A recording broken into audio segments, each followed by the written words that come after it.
Welcome to the Matt Laricy Project. This is a show about all things real estate, business, marketing, and entrepreneurship.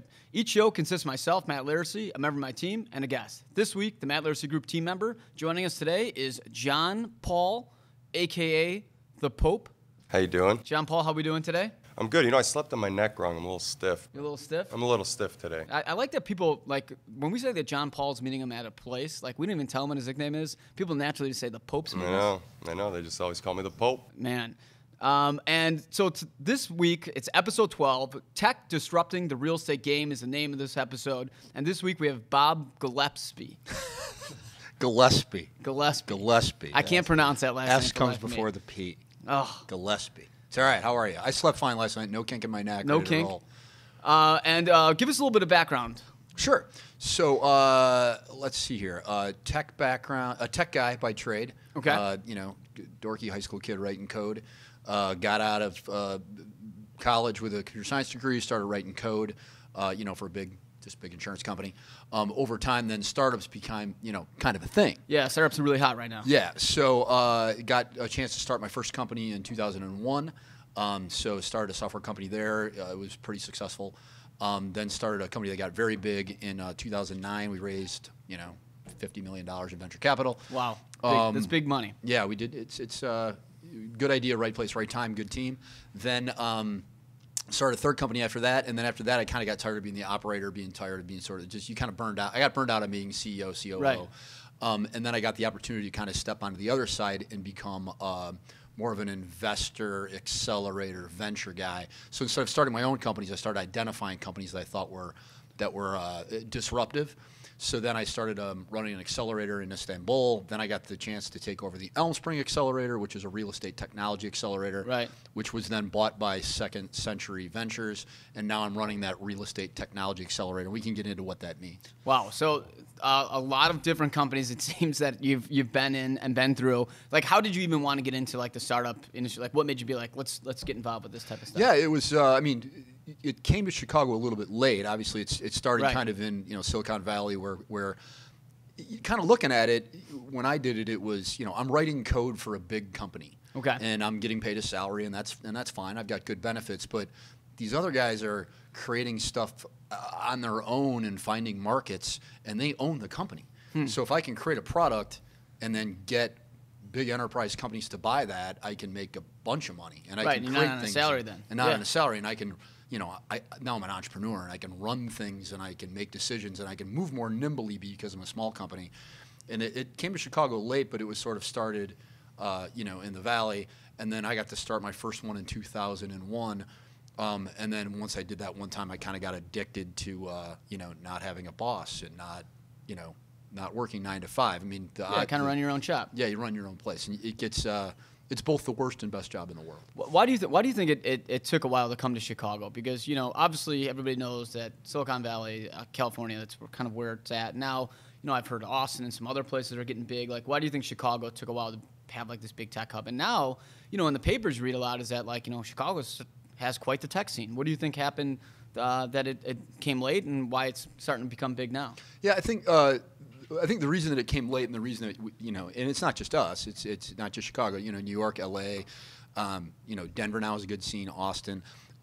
It sort of started out there, but what happens if you think about kind of what'll happen in a community is innovation feeds innovation. Sure. So what'll happen is the guys who sold, the guys who created Google, now they have a boatload of money. So now they're willing to fund projects that might be on the edge of reality. So when billions of dollars are available to feed other startups, a big community starts to get built. Whereas in Chicago, you can kind of count on one hand the amount of really, really large exits that we've had. Right. So we're still, in my opinion, still in the early stages of creating a real vibrant startup community. It's started, but it's just going to get better and better from here. Yeah. I make the joke that being an entrepreneur in Chicago now is being like an actor in L.A., where everybody now is an entrepreneur. It's like the new, Yeah. it's the new cool thing to be. Well, that's kind of like I don't know if you ever listen to Gary Vee, but that's like his mentality is that like every single person now thinks they're an entrepreneur, and it is becoming more and more popular. And you mentioned an accelerator earlier. What exactly is that for our listeners that don't know that? Sure. So an accelerator is typically a programmatic. Let me start over. It's typically funded by somebody, perhaps a big company wants to foster innovation. Yep. So, for instance, at Elmspring, we had two very large real estate companies that wanted to foster innovation. So they put some money into an accelerator, and then what I did was I would go out and find innovative things in real estate technology that we thought would disrupt or add to real estate from a technology perspective. So then the accelerator is meant to be a programmatic approach to doing that, where we would bring in, say, 8 or 10 companies for a period of time, say 6 months, and put them through curriculum, classroom learning, mentorship meetings, introduce them to customers, and take a programmatic approach to accelerating their company from point A to point B or from point B to point C. So you're trying to throw fuel on the fire and get them to where they want to go quicker by having sort of insider connections, insider information, better connections, better mentors, better customer reach, things like that. It's like a quicker college education for a person, but for a company. To Right, get from exactly point A to point B much quicker. Yep. So, and you mentioned that your one company was bought out and it's now called Reach, right? Is that So Elmspring. So we ran the Elmspring Accelerator for 4 years, and the solutions that I tended to find, that I tended to and this is just a bias that I have, Right. Tend to be commercial real estate solutions. So I was doing things like parking, storage, amenities, big data analytics for rents, Right. Risk management of lease portfolios, Okay. Secondary trading of crowdsourced real estate assets, things that were more commercially focused. So the National Association of Realtors, they also have an accelerator called Reach. And they were, not always, but typically have solutions that are more residential real estate focused. Right. So lead gen, brokerage facing, Docusign was one of their startups that went through there. So they were looking more at the residential side. Right. So when Elmspring, after 4 years, Second Century Ventures, which sort of runs the National Association of Realtors Reach accelerator, came to us and said, hey, we run sort of a residential-focused solution accelerator. We'd like to now run a commercial real estate solution-focused accelerator. So they acquired us, and now we have 2 tracks, one for residential solutions and one for commercial solutions. Which one, is there one that's more successful than the other? Well, they were running in parallel before in 2 different organizations, so they have a little bit different metrics. Got it. What about you? Do you like to do residential more than commercial, or do you like commercial more than residential? For me, it was, I don't think I have a preference. I think it's driven off of where I could provide success. So if you think about who my partners were, which were Harrison Street and Waterton and Elmdale partners, they were all majority commercial guys. More commercial based. So if I took commercial solutions, I could much more easily plug them into our funders. Right. My network was more commercial real estate focused, so I could have a larger impact by taking a commercial solution.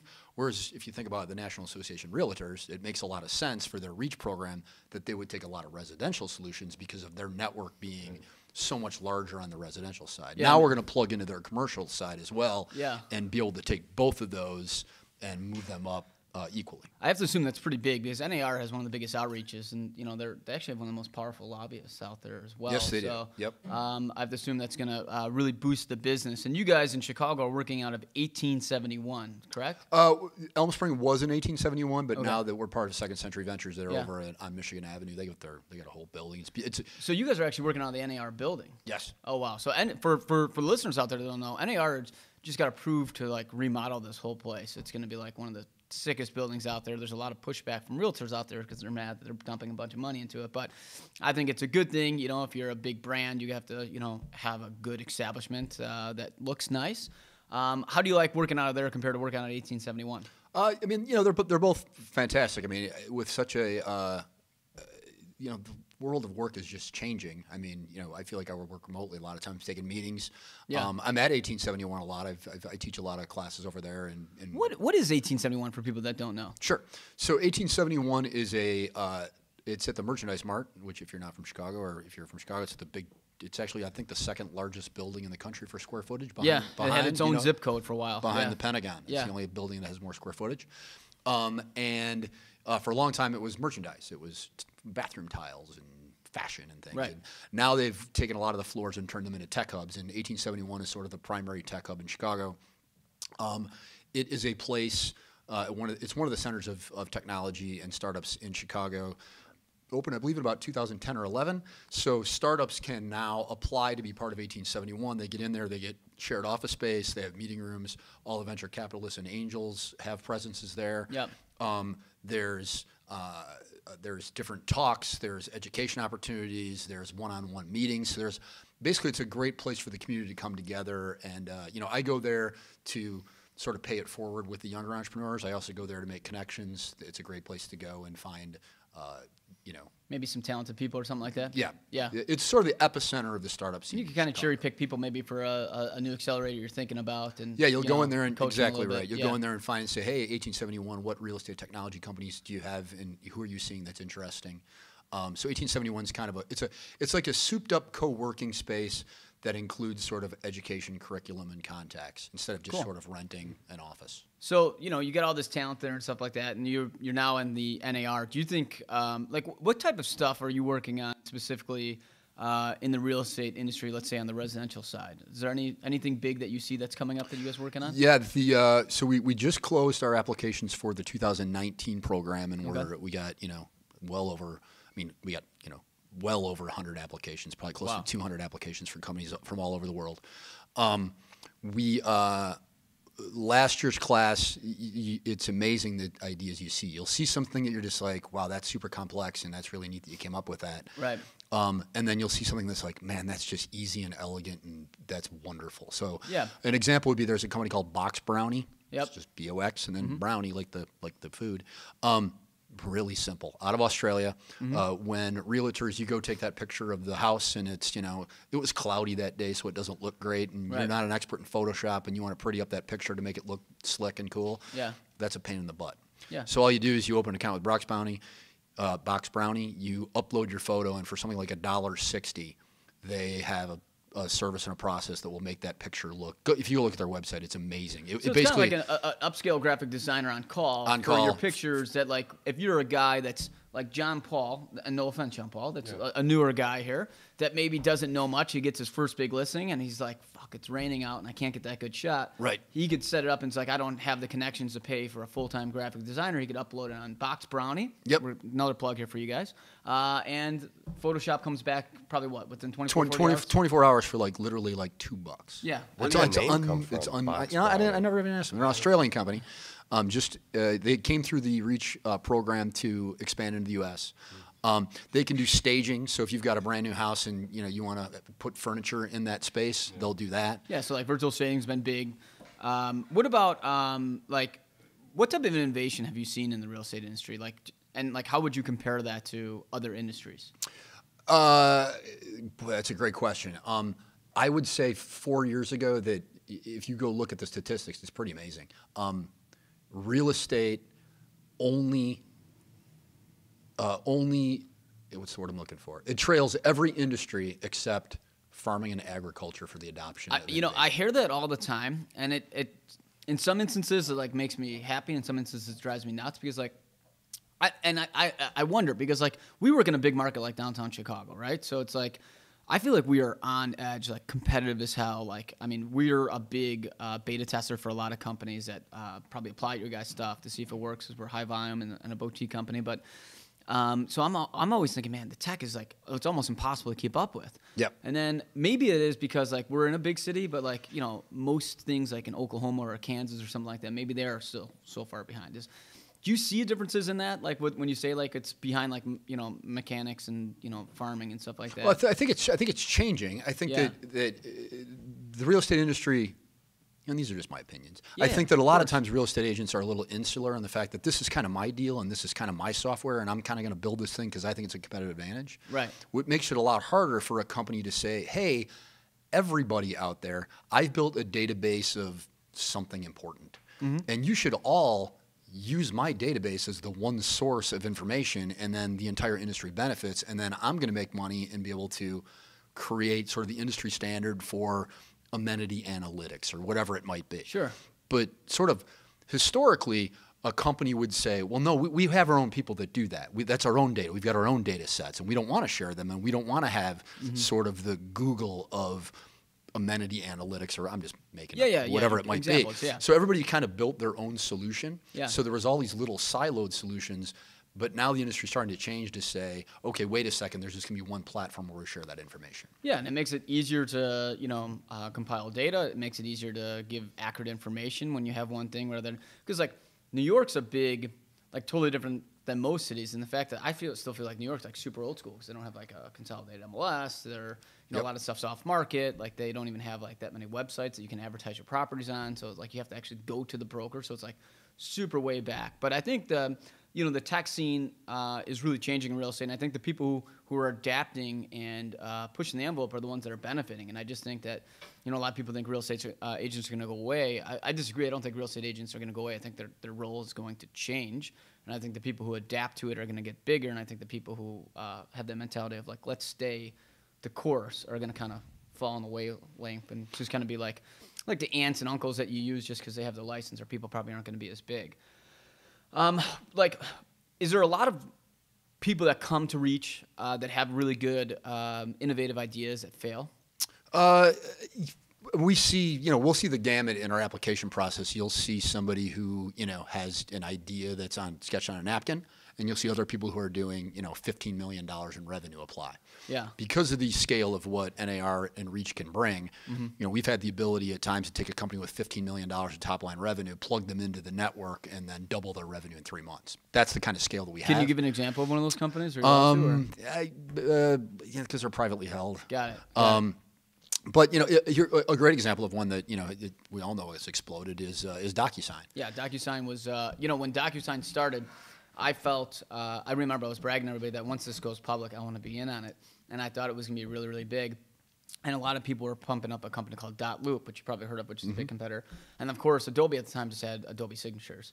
And the reason why I thought Docusign would succeed way more than others was because we would send .loop to older clients, and they couldn't understand how to sign.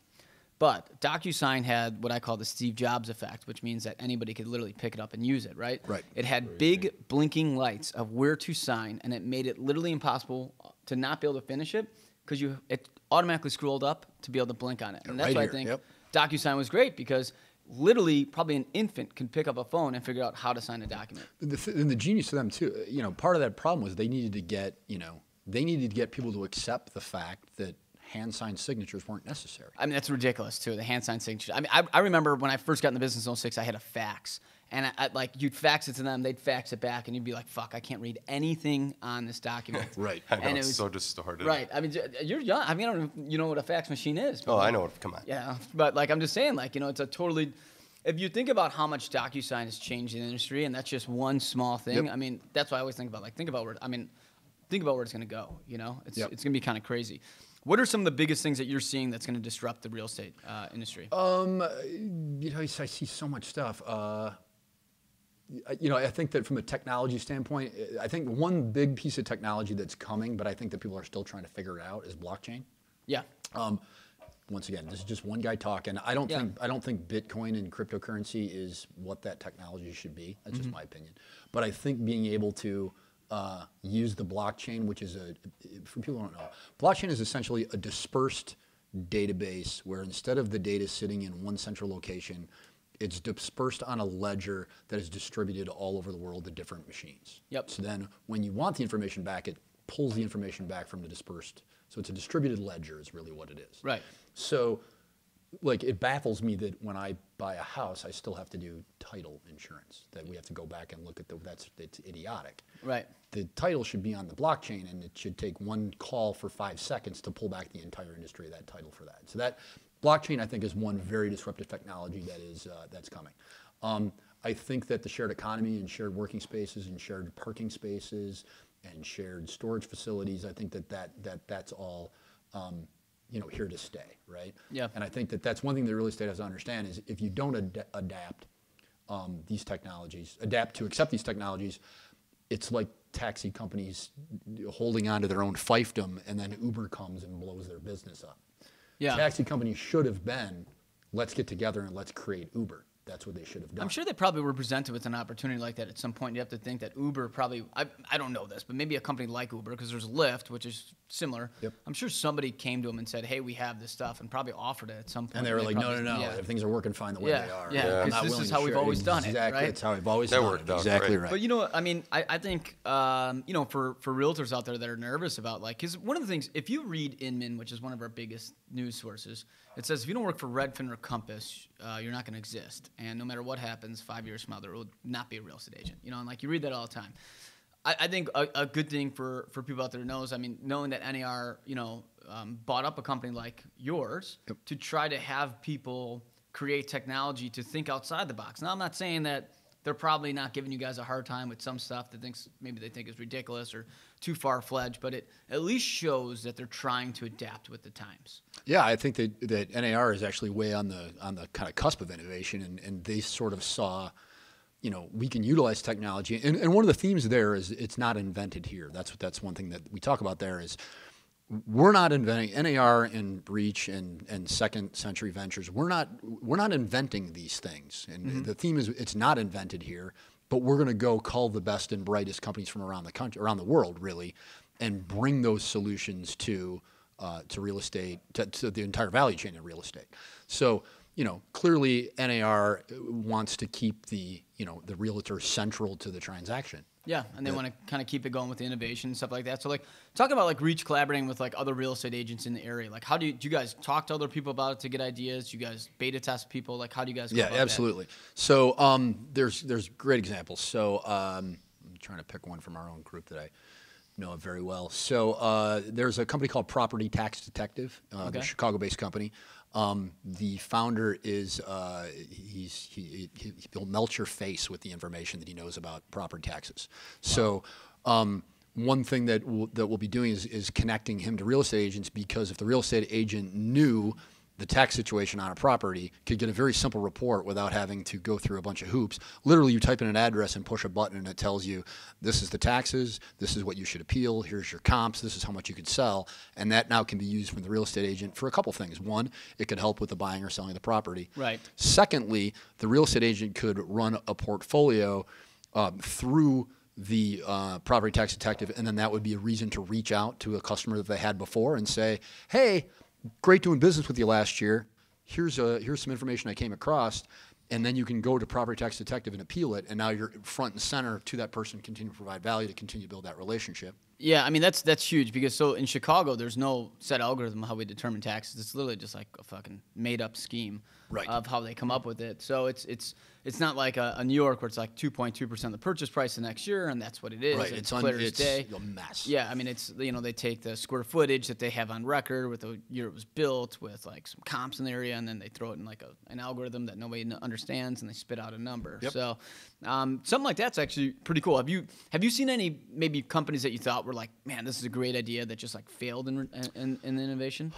Yeah, I mean, I think that happens all the time. I think the number one reason that companies fail is because failure to get traction in the marketplace. And sometimes you're just going to get a good idea that should maybe be adopted, but for whatever reason, the market either isn't ready for it, they're not willing to pay for it. Right. So willingness to pay is a question that I'll always try to ask people. So, you know, I think that there's a great example for real estate agents is there's a lot of lead gen tools out there. There's a lot of call routing tools. When an inbound lead comes in, how do you handle that? There's more than I can count, yeah. Exactly right. So sometimes I'll see one that I think is really elegant and really good. Yeah. But they'll be like, well, it's just a crowded marketplace. There's just so many apps so that it can't break through the noise. Yeah. Also, real estate agents aren't typically excited to, you know, if you guys bought every single tool for $9 a month that was available to you. I will say it's a little overwhelming with the amount. I probably not even. Well, we're just sitting here. I had 3 calls come in that were probably people trying to sell me some sort of technology, right? You know, and it's kind of overwhelming. But the one thing that I say, I mean, we created an app that got picked up. We got a pretty good evaluation, and ended up failing because of I think there's too many cooks in the kitchen. Some people try to make it overcomplicated. Right. And probably the best advice I could give for people out there trying to create these, these new startups and innovation things that disrupt real estate is that like the average agent's like over 50 years old. The average agent is like super busy, so they don't have time to learn stuff. So it's got to be like the Apple effect. I mean, that's why Apple One is that anybody could pick it up and use it. Yep. And we created a product that anybody could pick up and use, and it was amazing.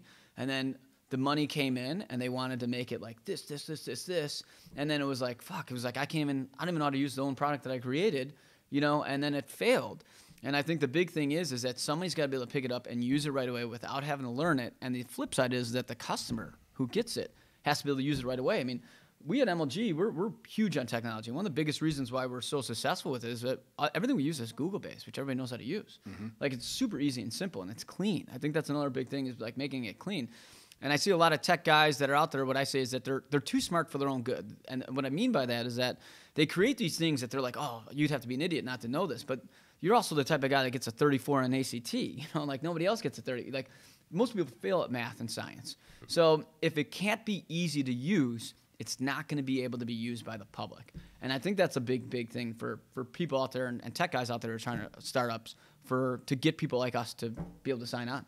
Yeah, I think that that's one thing that we really do a great job at Reach is that we have such a large potential customer base that we do these, mentor, meetings. We do these sort of surveys and outreach, and we'll say we can reach out to 2,000 agents and say, hey, here's a link, go play with this. Tell us what you think about it. And then we can go meet with the entrepreneur and say, okay, here's the feedback they're getting.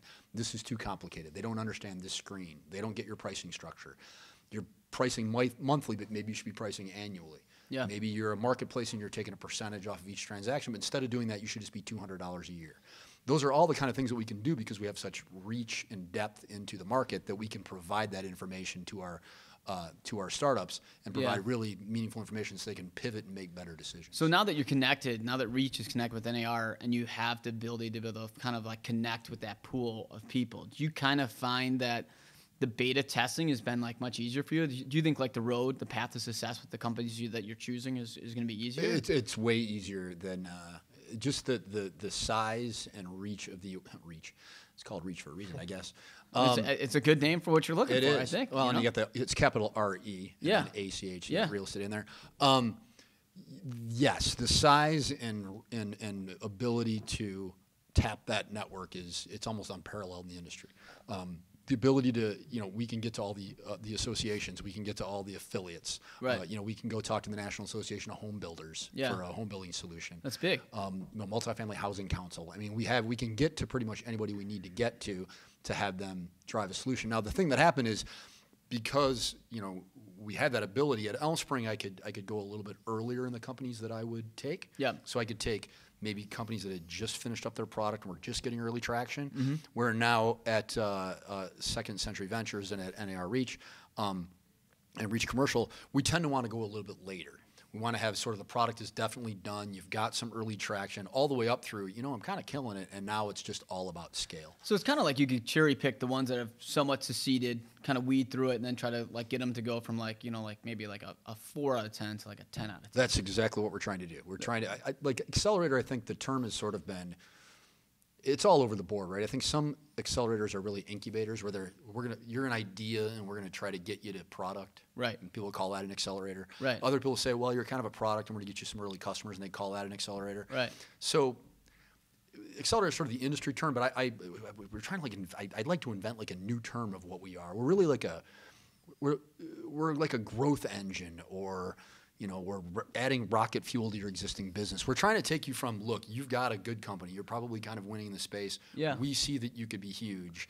And now we're going to make all the connections. We're going to make all the tweaks to it. We're going to get you in front of the customer to help you understand your business better. And now it's all about scale. Yeah, it's like an upskill mentor, That's like a business mentor, essentially. And then you're giving them the products that they need to succeed. Right. And then Second Century Ventures has capital on top of that, where we can also invest in you and give you the capital to expand your team, expand your technology, expand your reach, your growth. Yeah. So we've sort of got the entire life cycle of the ability to help accelerate and grow these companies. So for the companies that you're growing all this tech stuff from, like, you have to probably see like what should agents think about when they think about technology? Like, is there anything that they should be looking for? I think Boy, that's a good question. I think, like you said, you're overwhelmed. I think one thing that we do pretty well is that we'll try to come up with solutions that are relatively easy to plug in and that we can sort of, sponsor's not the right word, but sort of get behind and say, look, let us do the work for you. Right. We've looked at all the photo editing companies, and we like Box Brownie. Right. We've looked at all the amenity data analytic companies out there, and we like Enodo. If you have a parking problem, here's 3 companies that we have. Right. So I think you can get very overwhelmed. I mean, I assume if you would go to your app store, you could download 55 lead gen apps. Yeah, I mean, it's crazy. But I mean, I do think, if Reach teams up with an AR, it's just like, hey, here's, like you said, parking, here's our top 3. If you need photo, here's this. I think if it was broken down like that, not only would I think realtors be more successful because it would be easier for them to get to the tools that they need to succeed, but the companies that are being backed by you guys would probably take off more too because you narrow it down. It's kind of like a needle in the haystack when you look for certain things. Right. I remember when I was first getting started and I had no business in 06, 07, 08, I would just Google, well, actually at the time I Yahoo'd real estate, and I would look at every website that had stuff on it. I would try to memorize. Yahoo, you didn't Bing or Ask Jeeves? Yeah, Ask Jeeves. Yeah. Remember that? I mean, we were talking about one of the reasons why Zillow and Trulia have reviews. I mean, we were one of the first people to do it. We were, I remember seeing Yelp at the time, which was like a nothing company that would review stuff, and people were like, I talked to Zillow and Trulia. I was like, why don't realtors get reviews, right? How many people are coming to Chicago that they don't have an agent? Right. And you want to read a review. So, I mean, I think that realtors also have to have a knack to see the patterns in the marketplace of kind of where the business is heading and try to adapt to it. And there's a lot of stuff that realtors are very against technology, kind of like what you mentioned earlier. Like, what are your thoughts on big companies like a Zillow and a Redfin and stuff like that? I think, they're great big data plays, and they're great lead gen tools, and they're great centralized places. They're inevitable. You can't fight them. 100%, yeah. So it's sort of your job to kind of embrace them and try to figure out how to make it work for you. I think it's changing the role too, though. But I mean, it's kind of like we don't have listings on our website at all. I won't put them on there. And the reason I do is because I think we're a real estate company. You're coming to us to see who we are. You're coming to me to see who I am, what I have to offer, and what our brand is, right? Who you're going to work with. If you want to search for listings, it's impossible for us to own the technology like a Zillow or a Redfin or a Realtor.com or something like that. So I say, listen, we've lost that game, and who really cares anyways? Because I don't care if that's not your business, right? You're not a website company, exactly. Right. And that's not my thing. Is for you to come and be like, hey, you found 3 properties on my website. You come to me to see like, wow, this guy's got awesome tech. I know who he is. I want to work with him for his information because he's going to consult me in the process. Right. You go to the other sites to browse on, and I feel like agents for some reason are always so afraid of kind of what you mentioned earlier is giving up that control of the data. At the end of the day, sometimes, in my opinion, the more information out there has actually made my career more beneficial because it's kind of like stocks and all this other stuff. There's so much information that the consumer, it's hard for them to understand it. Like the Zestimates and the Redfin estimates are 2 totally different sometimes. Right. There's an article that says the best market ever, and there's another article right now that says Chicago's the worst market ever. There's 2 competing articles. So which one's right? So I like to say that, don't be so afraid to embrace the technology. Embrace the ones that make a difference and adapt your business to try to use it to succeed in this, Yeah, I think that, from what you just said, the agent could kind of take the NAR approach of not invented here. You don't have to invent this stuff. Right, who cares? You guys aren't, you're not a tech company. You're not a list. You're not an MLS company. Right. There's tools out there that do that. You don't need to invent that. You can just leverage that to make your job easier. And then you're right. You're selling your brand, your connections, your personality, your expertise, your knowledge. Right. That's what you're trying to sell. That's what you have. All the other stuff is just tech. Yeah, I think realtors, they get nervous about maybe they can't prove their value enough if they don't wear every single hat out there. And one of the things I always tell people is, play to your strengths and hire to your weaknesses. And that's it. Because you can always hire or adapt to the technology, but you can't change what you have to offer your customers. So what about social media? Do you see social media kind of affecting a lot of stuff in like the reach industry or anything like that? Social media, boy, it's hard, and it's changing. I've seen companies that you'll see, this is just to make people aware of what's going on, is with the new European privacy laws and with the crackdown on Facebook, with the fake news and all that stuff. Yeah. A lot of people who are driving I'm going to try to target people on these platforms, and I'm going to gather a bunch of data, and then I'm going to send them push notifications. Right. Like, a lot of that's illegal now. Right. Yeah. They changed the laws big time on that. Right. Yeah. So I think that, we're still very early in what social media is. I think that the way that I use social media is way different than the way a 19-year-old uses social media. Yeah. I think that social media still has a shift of, is it cool to do business on social media? I mean, I've had people say to me, as soon as Coca-Cola had a Facebook page, Facebook's done. Yeah. For me. Yeah. Like, I'm done, right? Kids aren't on Facebook anymore. Yeah, I Nobody's think on the Facebook. average age is over like 40 or something like that. Exactly right. Like, But now all the kids are on Instagram, and everybody's now pivoted, like the Coca-Colas and all that stuff. Now, like when you scroll through your thing, they got like a cool, like 10-second like little story where Right. you're like, oh shit, yeah, I want a Coke now. You know, Snapchat and yeah. Woofoo and Pickler, and I'm making those up. All those Yeah. kids, you guys wouldn't even know if those Right. are real or not. Right, I can right, make up right. names all day Right. long. So I think that it's evolving so quickly. For my money,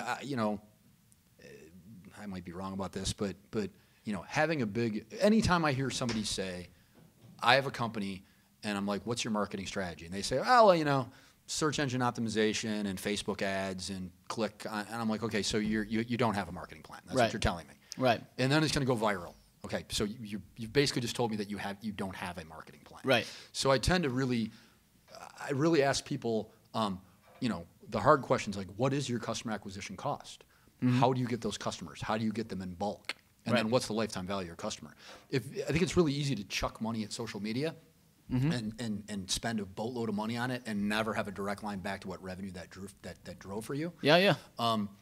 There are people that their sole focus of their venture fund is, we only invest in companies that we believe have an unfair advantage in customer acquisition. That's it. That's our thesis, period. Right. So if you come to us and say social media is our customer acquisition, you don't have an unfair advantage. Yeah, I mean, and social media and the whole social media influencers these days, I think that type of business we're going to see kind of hit a downturn during the next kind of like little recession we have here. So one of the things we do as a co-host always ask what we call the Fast Five, where John Paul here, the Pope, is going to ask you 5 Didn't questions. John Stewart used to do that? I think he did. Craig Kilborn, I think, Yeah. when he hosted the show. That was Craig's thing. All right, Yeah. so I got 5 for you, Bob. All right. What is the best piece of advice you've ever received? Best piece of advice I've ever received would be, don't go into business as somebody that you wouldn't want to have dinner with. So there have been times where I've done a deal with somebody because it was advantageous to me, or Right. it did something for me, and I did it with somebody who I knew was kind of maybe a bad person, and Yeah. somebody who wasn't, a straight shooter, wasn't a good guy to do business with, but I did it because there was a short-term gain. Yep. But I didn't like the guy. Yeah. Wouldn't want to go to dinner with him, and invariably by the end of that relationship, it ends badly because I didn't want to spend 2 hours with the guy, and now money's a good comparison. money's Yeah, involved. that's actually good. So good that's advice. that'd be that one. All right. Do you love to win or hate to lose? Can I have both? It's a hard question. Yeah, I'm competitive. I would say I love to win because I think it feels better to win. Like when you win and something goes successful, that's when you have a bottle of wine, right? Yeah. When you don't lose, it's sort of a zero-sum game where, And, Yeah. I think when you win, somebody else didn't have to lose. Yeah, that makes sense. Who's your biggest hero? Who's my biggest hero? Boy, yeah, this is a recent one. Richard Holbrooke. You guys know who he is? He was Assistant Secretary of State to Hillary Clinton. But his big thing that he did is that he stopped the war in the Balkans. Oh wow. Okay. So he was a diplomat, but he wasn't. He stood up for what he believed in. There's a book about him called The Unquiet American, and he was kind of a guy who wasn't a cog. He was a guy who would stand up for what was right, stand up for what was correct, and he would solve things. So I just finished a book about him about a year ago, and he's just been a kind of guy that I sort of admired that, stood up for what he believed in and made the world a better place. Nice. If you could have one superpower, what would it be? Teleportation, undoubtedly. Okay, that's a It's good easy one. one. The Star Trek thing, yeah. Well, you get on a plane like you're in Istanbul, and you're like, oh my God, 18 hours. Like if you just Right. snap your finger, unquestionably teleport, All right. not even close. Nightcrawler, okay. Last question. What makes you Chicago? What makes me Chicago? I've been here since I'm a Midwest guy. I was born in Joliet. Been here since '90. What makes me Chicago, I think, is we work here. Yeah. And we look at real things. We're not pie in the sky. We're pie in the sky in our dreams, but it's grounded in reality. We're not silly. We're not hard bitten like some people in the East, but we're Yeah. not flighty like some people in the West. Yeah. Those are generalizations. I understand there's Yeah, a lot of great totally. people all over, but Chicagoans kind of have a work ethic and sort of an honesty and sort of a straightforwardness that I think that I have, that I think most Chicagoans take pride in. I agree. Totally. So where can people find you, and what would you want to plug? Let's see. Our applications for the Reach commercial program are open at nar-reach.com. There's an apply button on there. If you are a real estate person with an idea, with a business, with a company, you can find us there. That's both for the Reach commercial or the Reach residential program, Reach traditional program. My email is very simply bob@chicago.com. That makes me Chicago, doesn't it? Yeah, It does. absolutely. Email is bob@chicago.com. If you, I'm pretty accessible if you want to reach out to me. I'm always happy to meet new people and Awesome. network. Very excited about our upcoming Reach classes and what we're going to be doing at IR with Second Century Ventures and continuing to build the tech community, not just in Chicago, but all over the world. Awesome. So make sure to tune into our next episode and subscribe to our podcast. Thanks for listening to the Matt Laricy Project.